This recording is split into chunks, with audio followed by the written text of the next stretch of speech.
Hi everyone! So I was just going to make a video to explain kind of how me and my tutor are planning to save for my graduation, the wedding, the honeymoon, our new house, everything. So we are going to do the Dave Ramsey snowball, get debt-free snowball method, I guess you could call it. And we're listing them from the least expensive or the least amount due to the most amount due. So it's like our least amount I think is a $200 debt, which we've been paying off for a while. It used to be like a $5,000 debt, and then down to like my school bill, which is about $10,000 I think, and then we're paying them off one by one. If you need to look up the snowball method, it'll be in the link below. And for savings, just whatever we have left over from each paycheck, we're splitting it up into sections. So we have like 10% going to our emergency fund, 20% going to our house, 30% going to the wedding, etc. And we have the honeymoon under that and something else I'm not sure. So I've pulled up an example of what my spreadsheet looks like just to show you kind of how I laid it out and how I'm keeping track of all my finances. I don't know if you'll be able to see it, but I'll read them off. I know there's a lot of glare. Anyways, so what I do is I pay all my debt snowball bills, which is this section right here. So I get my paycheck and then I pay, I get paid bi-weekly, so I split it up. And some of the stuff is due at the first of the month, some of the stuff is due at the end of the month. So with the first paycheck, I pay the first month, second paycheck, second half of the month.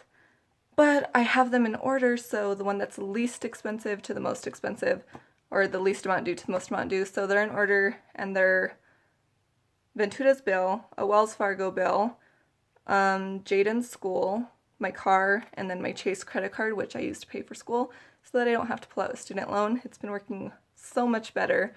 I highly suggest getting a credit card if you don't want to have a student loan, because I kind of did the pros and cons and it turned out to be a lot cheaper. And then I have my regular bills, which are due monthly or bi-weekly. And those are my church donation, which is bi-weekly, and then Jaden's after school care, which is each month.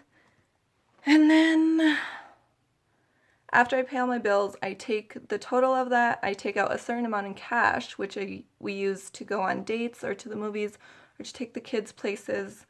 And then after I subtract that from what I already spent in my bills, then I take that portion and I split it up into my savings. So I have 10% of that going into my emergency fund, 10% going to my school, 20% going to my wedding, 30% going to a house, 20% going to a honeymoon, and 10% going to my bachelorette party. And that's pretty much how I do it. And then at the bottom, I have where I keep track of if I paid the bill this month or not. So far you could see I've already paid those 4, which means I used my first half of my paycheck, or my first paycheck, for the first of the month stuff. So like a lot of these are due on the 5th or the 1st or bi-weekly. And the bi-weekly ones I just mark off at the end of the month when I'm done paying both sections of it. And that's pretty much how we're doing it. I mean, you'll know how much we're spending on the honeymoon because we are going to be doing a video saying or showing how we're choosing our honeymoon, I guess. So we're going to choose it based on how much we can save in January. And then based off that, we are going to pick our wedding date, which is a little backwards, but it's what works for us. If you have any questions, leave a comment below. Bye!